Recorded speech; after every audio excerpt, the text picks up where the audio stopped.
बागेश्वर धाम के कथाकार धीरेन्द्र कृष्ण शास्त्री द्वारा हर हर महादेव के उद्घोष के साथ धीरेन्द्र कृष्ण शास्त्री ने कहा, काशी सबसे प्राचीन नगरी है।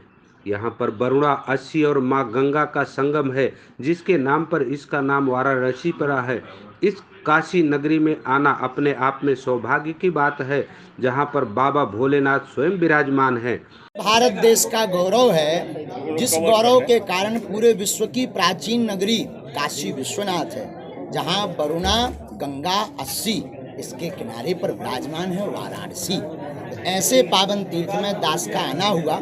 बुरा ना माने तो एक बात कहें, हिंदुत्व की बयार की प्रथम आग लगाने वाले, जन जन को जगाने वाली नगरी का नाम है काशी। तो आकर हमें बड़ी प्रसन्नता हुई। प्राचीनता है, दिव्यता है, अक्षर हैं और फक्कड़ भी। कहते हैं काशी जो है भगवान शिव की नगरी है, इसलिए अक्षर भी फक्कड़, जैसा कि आपने बताया। तो इस समय कि आप एक संत हैं, आपसे एक छोटा सा सवाल है।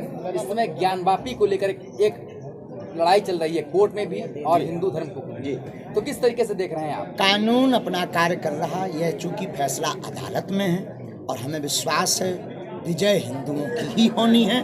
भोले बाबा निकल चुके हैं, जगह जगह भोले बाबा व्याप्त हैं, पूरे कण कण में शंकर है, उसमें कोई संशय नहीं है। और ज्ञान वापी में भी शिव जी निकलेंगे। अभिषेक हम आप करेंगे और आप भी कामना करो कि हमारी आयु इतनी लंबी हो कि हम भी उनको जल चढ़ा सकें। काशी विश्वनाथ धाम बनकर तैयार हुआ है, प्रधानमंत्री ने विस्तारीकरण किया है, किस तरीके से? माननीय प्रधानमंत्री जी को साधुवाद। देश का राजा जब आध्यात्मिक होता है तो पूरा देश आध्यात्मिक होता है। ये देश का सौभाग्य है कि हमें एक ऐसा राजा प्राप्त हुआ है जो आध्यात्मिक है और शिव का पुजारी है। निश्चित ही पूरा देश शिव तत्वमय होगा और पूरे देश का कल्याण।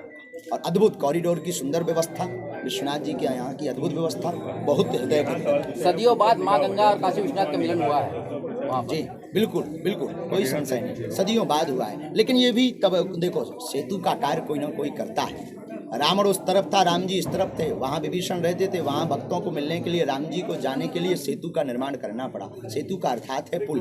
उसी प्रकार माननीय प्रधानमंत्री जी सेतु बने हैं गंगा और विश्वनाथ के मिलन के लिए। 2024 में मकर संक्रांति के दिन रामलला विराजेंगे जी, बिल्कुल आएंगे। रामलला आ चुके हैं, रामलला विराजमान होंगे और फिर काशी का जय जयकार होगा। और अभी मथुरा छोड़ दिए हो आप, मथुरा में भी होना है।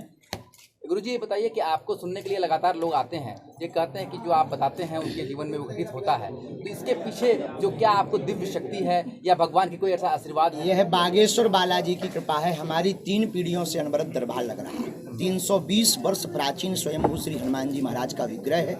हमारी परंपरा में यह दरबार जो हनुमान जी की कृपा है। हम कोई चमत्कारी नहीं है, हम कोई संत नहीं है, साधारण से एक ब्राह्मण मानव बालक हैं। सबसे पहले हम सनातनी हिंदू हैं, इसके बाद में हम कुछ और हैं। जो बालाजी की प्रेरणा होती है वो हम कह देते हैं और भगवत कृपा से वो सही और सिद्ध निकलता है। यानी कि आपके मुखांड बिंदु से बालाजी की जो आशीर्वाद है वो निकलता है? जी, बस यही मानिए, गुरु कृपा। अंतरंग भाव में जो प्रेरणा आती है हम उसको तो यही चेतावनी है, बुरा मत मानिएगा। अगर कोई कथा बेच रहा तो खरीदार कौन है? हम आप ही तो खरीदार हैं। हम आपको जगना पड़ेगा।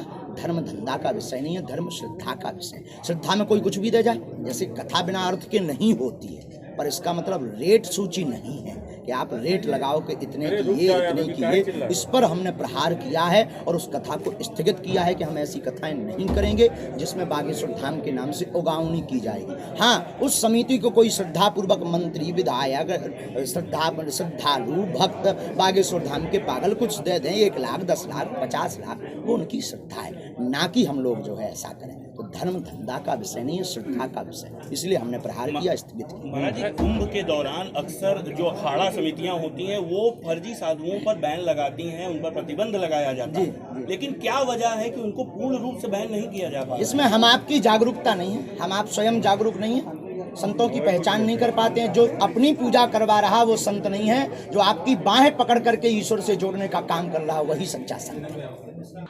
वाराणसी से सुशील चौरसिया की रिपोर्ट।